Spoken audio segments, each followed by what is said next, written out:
몇 년 전에 야산에 간 적이 있습니다. 그런데 가을에 갔더니 어떤 나무에 버섯이 이렇게 하나 매달려 있더라고요. 이렇게 보니까 영지버섯 같이 생겼어요. 그래서 뭐 크지는 않습니다만 좀 하는 거를 하나 따가지고 왔습니다. 야, 이거 영지버섯이 맞을 거야. 그리고 이제 가지고 왔어요. 그런데 버섯에 대해 제가 아는 것이 별로 없다 보니까 이게 정말 영지버섯인지 아니면 가짜 이 독버섯인지 마음에 확신이 서지가 않는 거예요. 물을 끓여서 먹고 싶기는 한데 독이 들어있는 것인지 진짜 영지인지 알 수가 없어서 그 싱크대에다가 다 올려놓고 한 2년을 이렇게 놔둔 것 같아요. 놔두면서 이건 영지가 맞아 마음속에 그러면서 또 한편으로는 아니야 독버섯인지도 몰라 이러면서 그렇게 지내다가 어느 날 보니까 이제 이게 없어졌더라고요. 버섯은 먹을 수 있는 식용버섯이 있고요, 먹지 못하는 독버섯이 있습니다. 우리나라에는 뭐 수천 종이 넘는 버섯이 자생을 한다고 합니다. 그 가운데 먹을 수 있는 식용버섯은 약 20% 정도 되고요. 나머지는 먹을 수 없는 버섯이라 이렇게 전문가들이 이야기를 합니다. 독버섯에는 이 균 독소를 가지고 있는데요. 호흡곤란, 현기증, 두통, 메스꺼움, 위장장애, 설사 등을 유발하는 그러한 독들이 있고요. 좀 심한 것들은 간이나 심장에 영향을 미쳐서 심각한 손상으로 말미암아 죽음에까지 이르게 하는 그러한 강력한 독을 가지고 있다고 합니다. 지난달 23일에 아프가니스탄에서 이제 탈출한 이 난민이지요. 난민 가운데 폴란드로 간 난민 중에서 형제가 독버섯 수프를 먹고 죽은 사건이 있습니다. 지금 뉴스에 나오고 있지요. 5살짜리 동생이 먼저 죽고 좀 이따 6살짜리 애가 또 죽었어요. 그리고 17살 된 누나가 독버섯 수프를 같이 먹고 지금 병원에 아직 입원해 있는 가운데 있습니다. 이렇게 이 버섯을 잘못 먹으면 심각한 위기를 초래할 수 있는 거지요.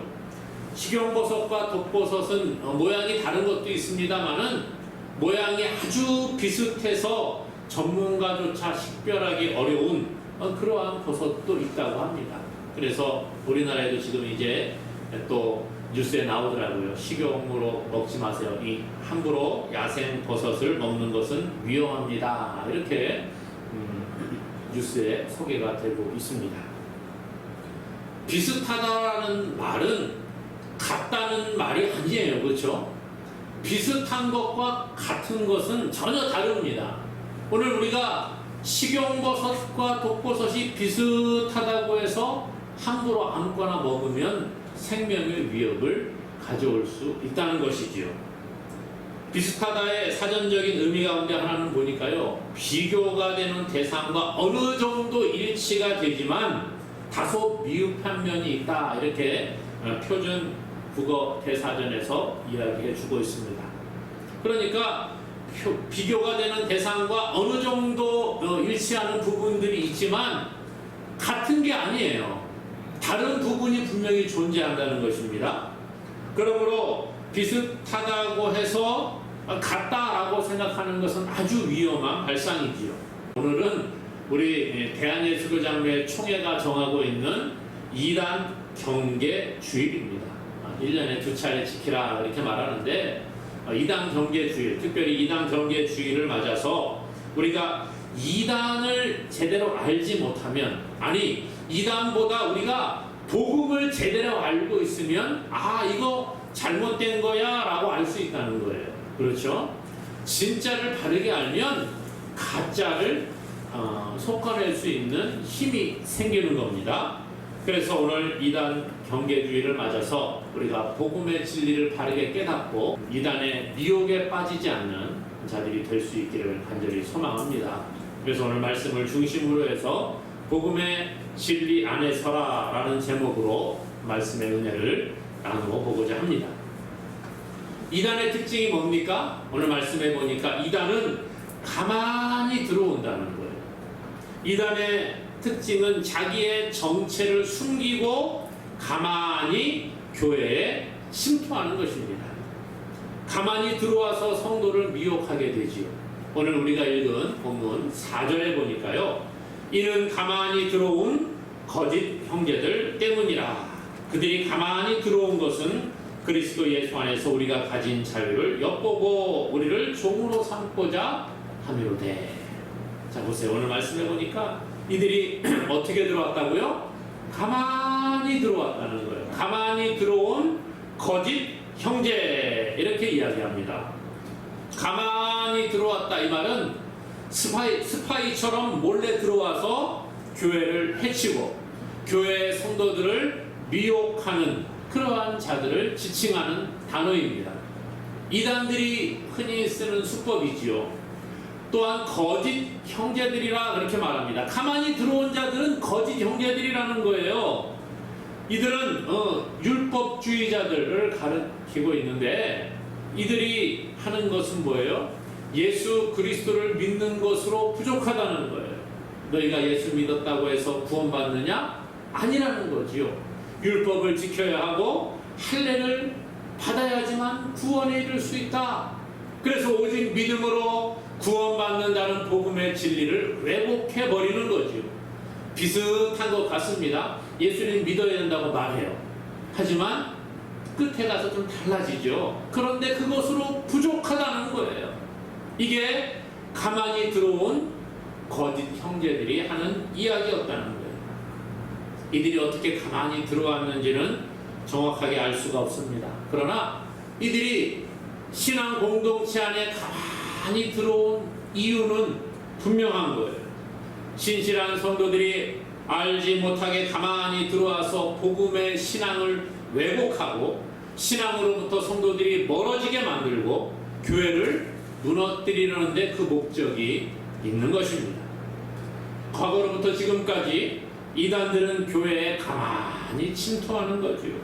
자신들을 위장합니다.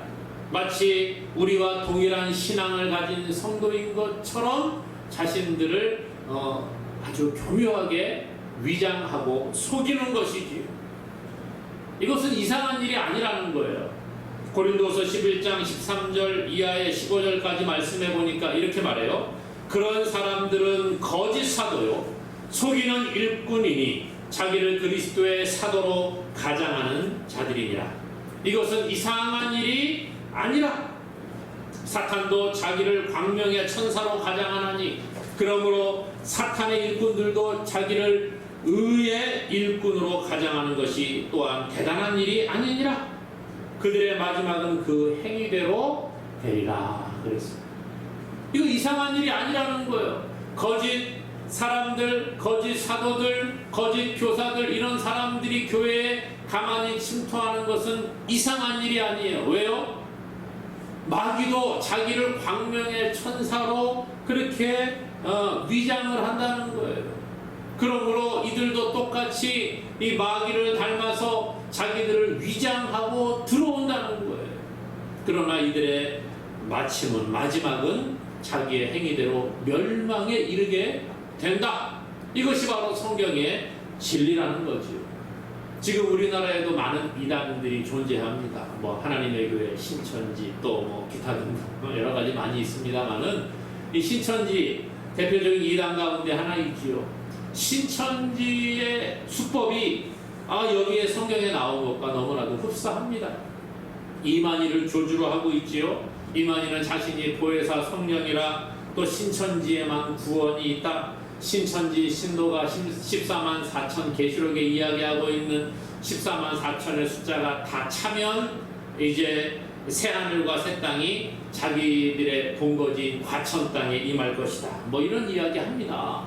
그런데 자기들의 이제 신도 수가 14만 4천이 넘어가니까 그 중에서 알곡과 가라지를 솎아내야 된다.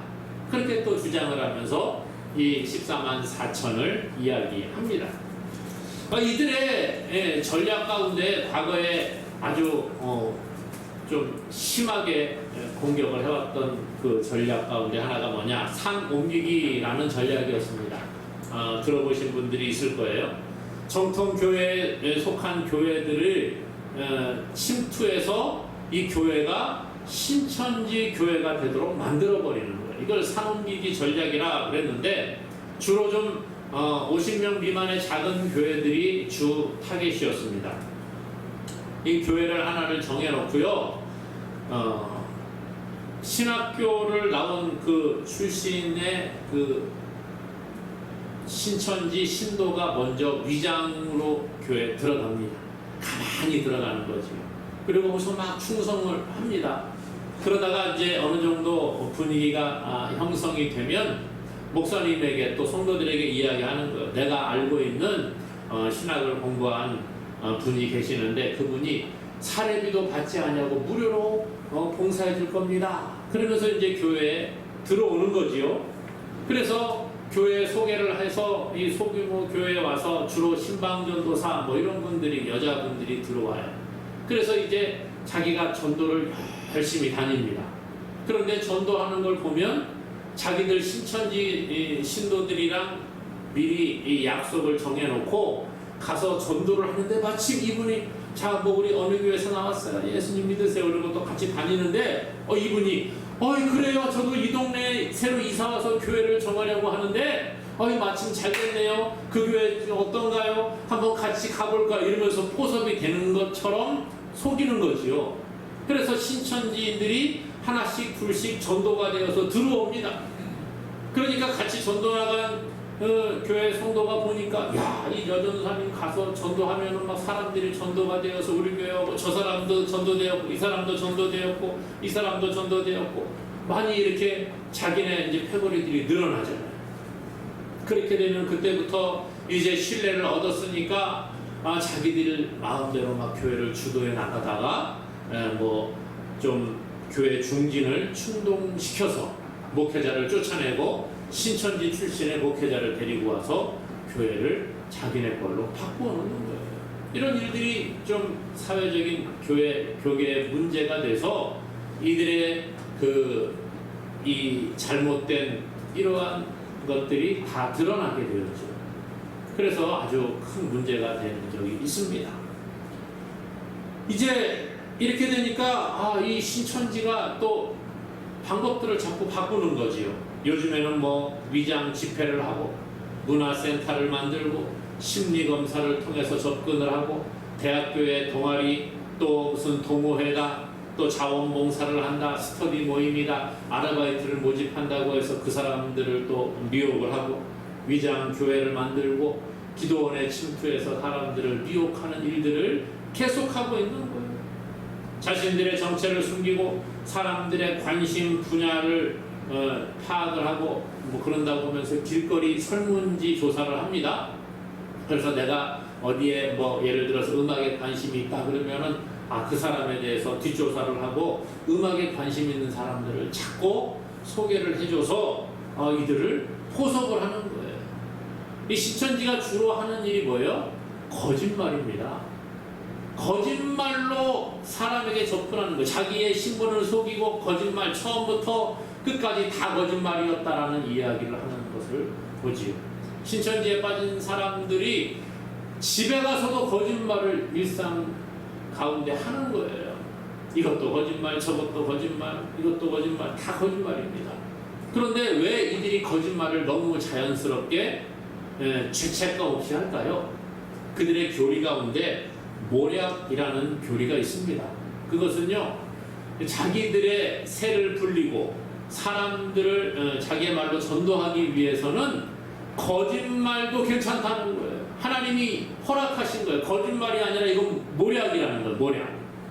그래서 거짓말을 모략이라는 말로 포장을 해서 정당화시킵니다. 그러다 보니까 교회에 거짓말하고 들어오는 것도 모략이요. 거짓말로 약속을 정해서 전도된 것처럼 같이 포섭되어 들어오는 것도 모략이요. 사람들에게 충동을 해가지고 목회자를 쫓아내는 것도 모략에 해당되는 거예요.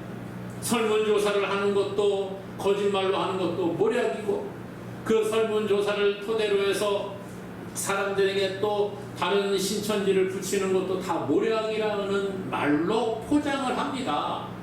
그러다 보니까 사람들이 쉽게 미혹될 수 있다는 거죠.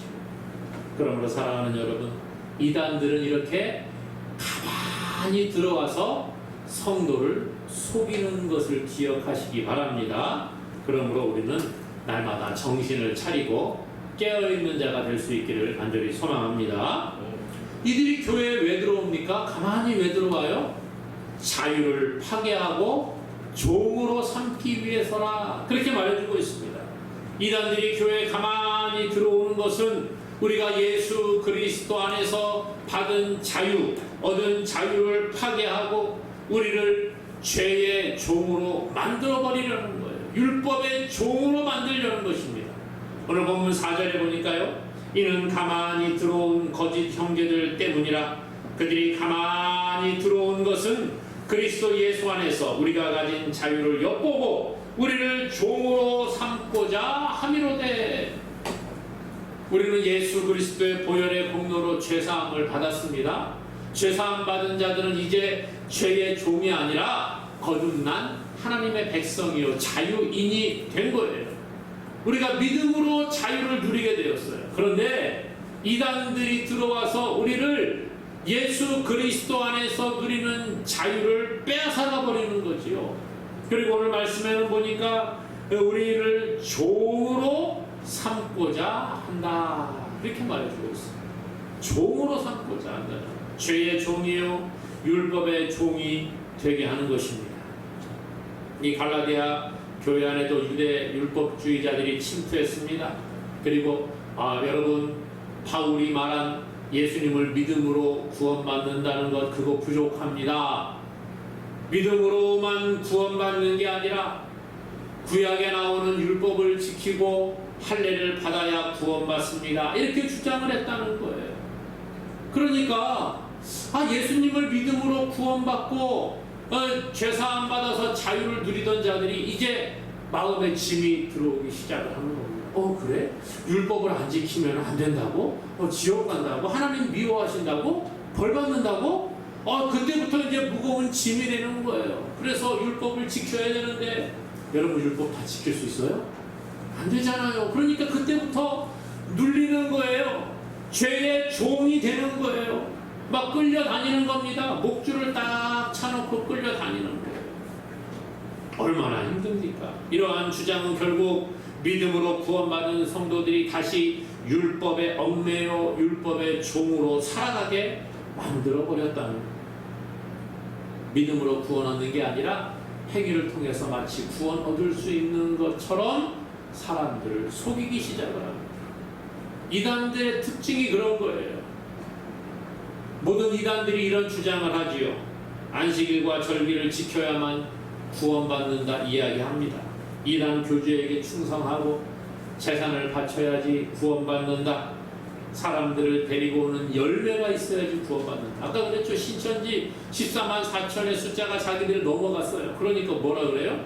그때부터는 알곡과 가라지를 또 이제 나눠야 된다. 과거에는 그런 얘기 안 했거든요. 그런데 새가 커지니까 그런 얘기 합니다. 그래서 충성해야 되고 열매가 있어야지만이 그 사람이 진짜니까 진짜와 가짜를 자기들도 또 구별해내야 된다고 말합니다. 구원받은 사람도 버림받을 수 있기에 버림받지 않으려면 충성해야 된다고 그렇게 가르치고 목을 조여맵니다.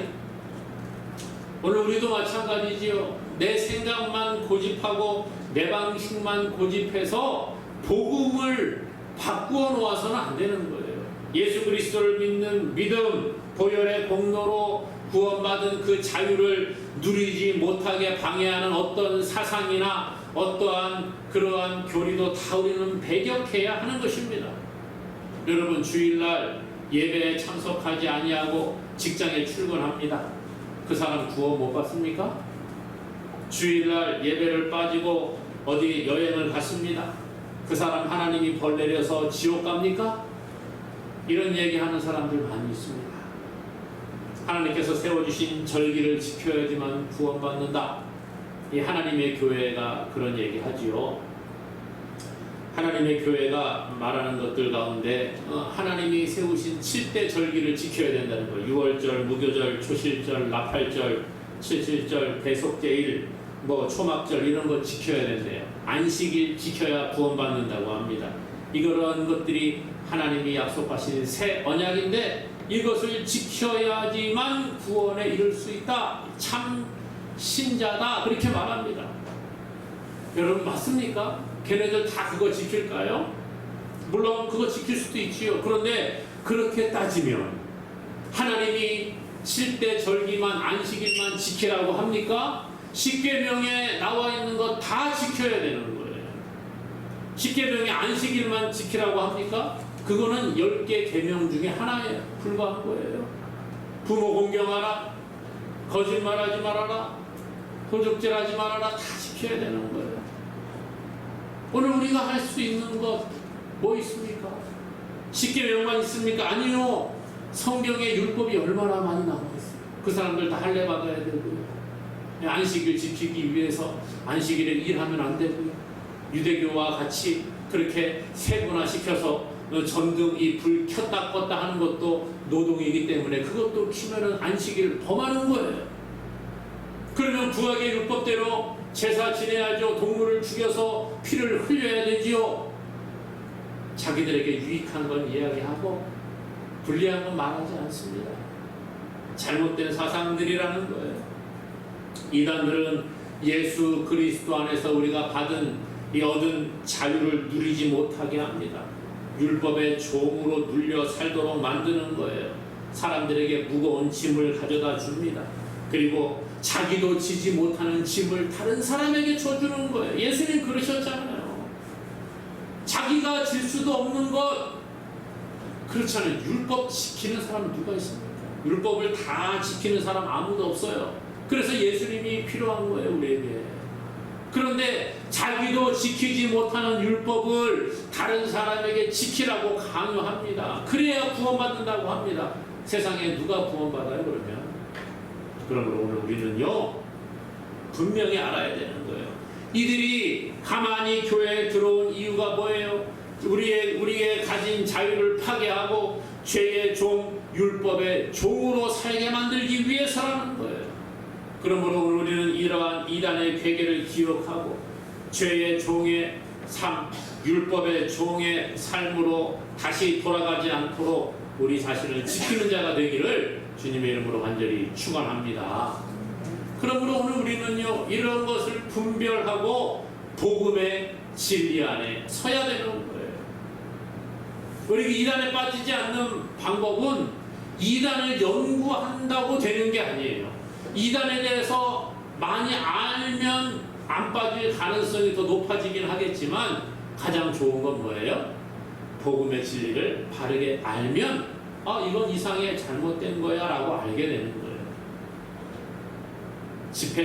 위조 지폐를 판별하는 것을 전문적으로 하는 사람들이 훈련하는 게 무엇인지 아십니까? 전에도 말씀드린 것 같은데요. 이 사람들 훈련하는 방법은요, 위조 지폐를 자꾸 보여주는 게 아니에요. 야, 여기 보면 여기에 그림이 좀 여기가 이상하지. 그러므로 이건 위조 지폐야. 자, 여기 봐. 여기는 글씨가 이렇게 됐으니까 이건 위조 지폐. 이렇게 가르치는 게 아니에요. 처음에 하는 것은 진짜 제대로 된 지폐를 배우는 겁니다.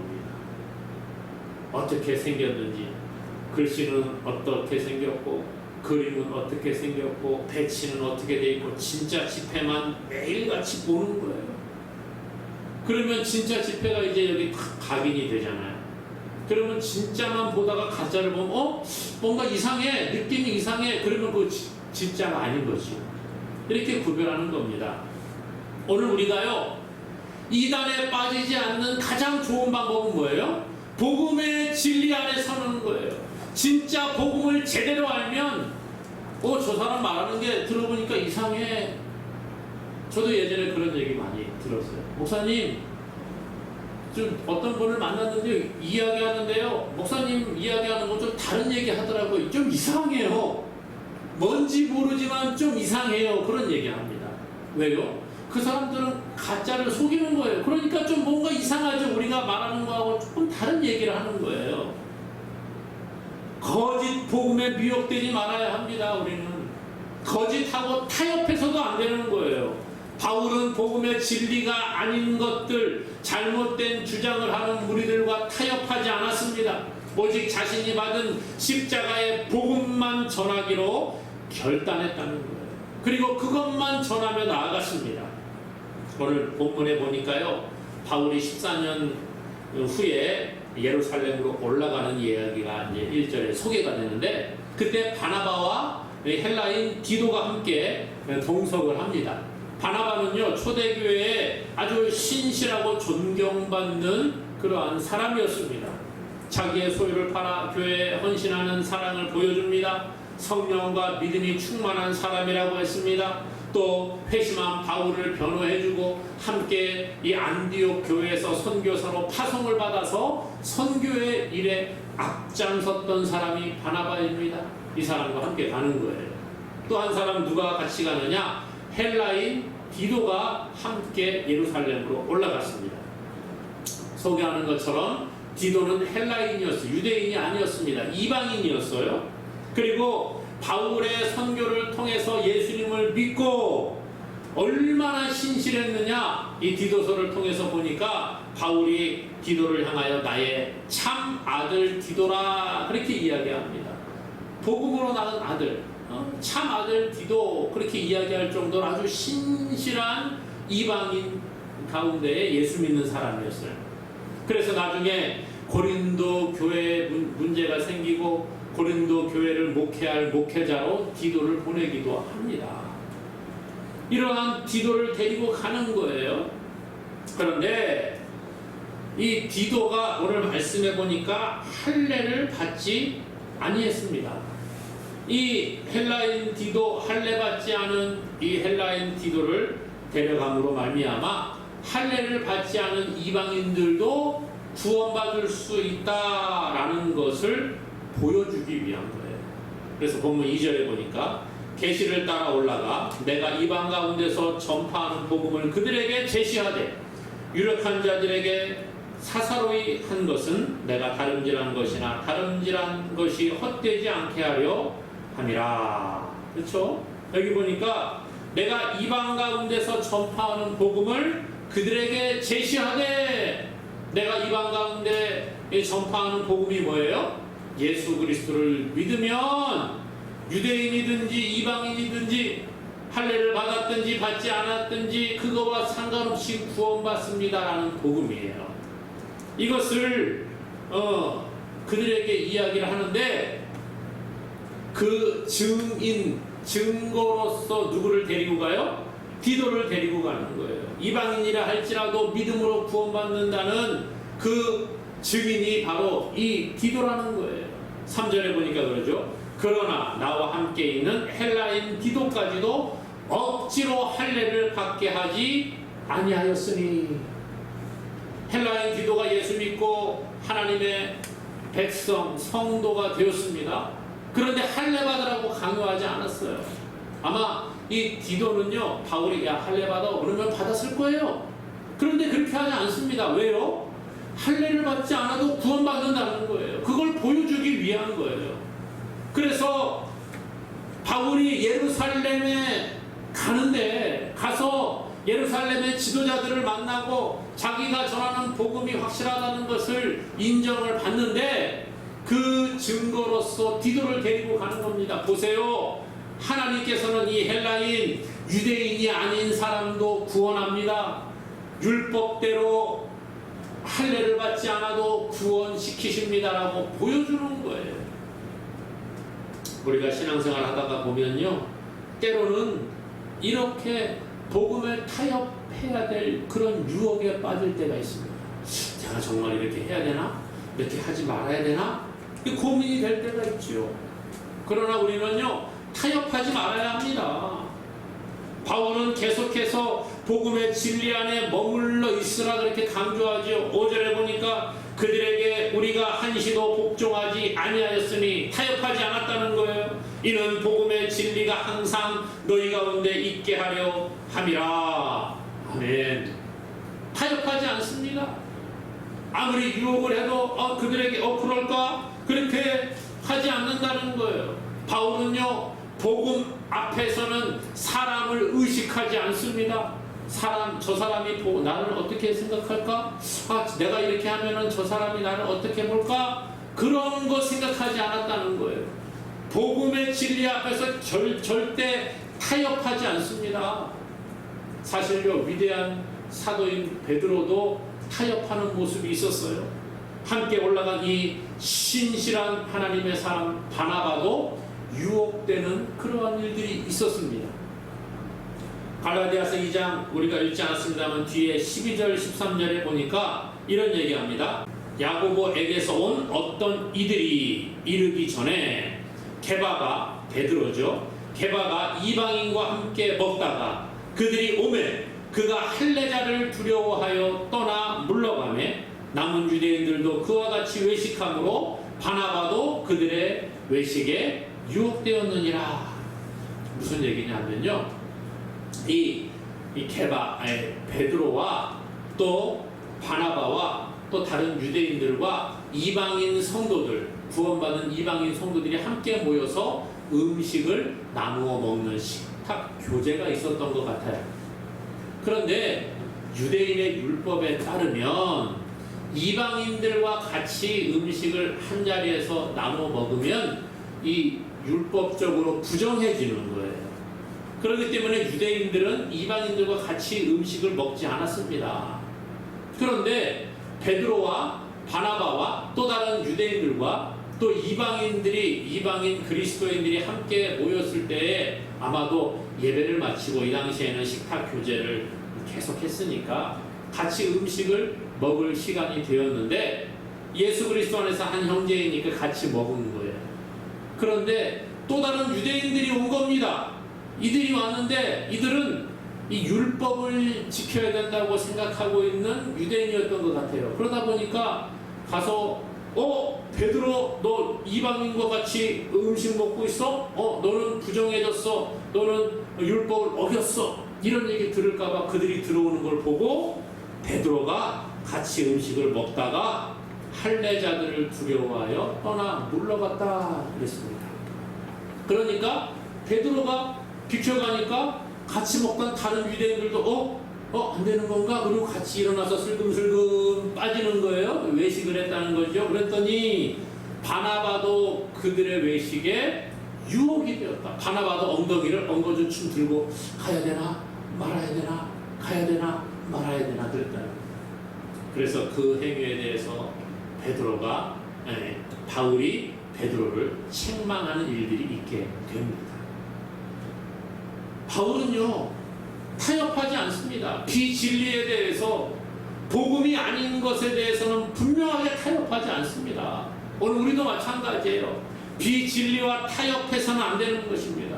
세상이 우리를 유혹한다고 할지라도 타협하지 마시기 바랍니다. 사람의 눈을 의식해서 적당히 아닌 것처럼 그렇게 할 필요가 없다는 거예요. 대충 비슷하게 신앙생활해서는 안 되는 거예요. 복음과 비슷한 모습으로 살아갈 필요가 없습니다. 아까 말씀드렸죠. 버섯이 비슷하게 생겼다고 해서 다 먹는 게 아니라니까요. 못 먹는 독버섯도 먹을 수 있는 식용버섯하고 비슷합니다. 그러나 그거 먹으면 죽을 수도 있어요. 오늘 우리가 복음에 대해서만큼은 비슷하다고 해서 대충 넘어가서 안 되는 겁니다. 오늘 바울은 그렇게 하지 아니하고 복음의 진리에 서는 아름다운 믿음을 우리에게 보여줍니다. 오늘 5절에 그러잖아요. 그들에게 우리가 한시도 복종하지 아니하였으니 이는 복음의 진리가 항상 너희 가운데 있게 하려 함이라. 아멘. 그러므로 사랑하는 여러분, 오늘 이단 경계주의를 맞아서 우리가 다시 한번 우리의 신앙을 점검할 수 있기를 바랍니다. 이단은 우리가 가진 그 복음 안에서의 자유를 빼앗고 죄의 종, 율법의 종이 되게 하려고 노력하는 거예요. 그러므로 오늘 우리가 날마다 우리의 신앙을 돌아보고 복음의 진리를 굳게 잡고 복음의 진리 안에 굳게 서는 저와 여러분 되기를 다시 한번 주님의 이름으로 간절히 축원합니다.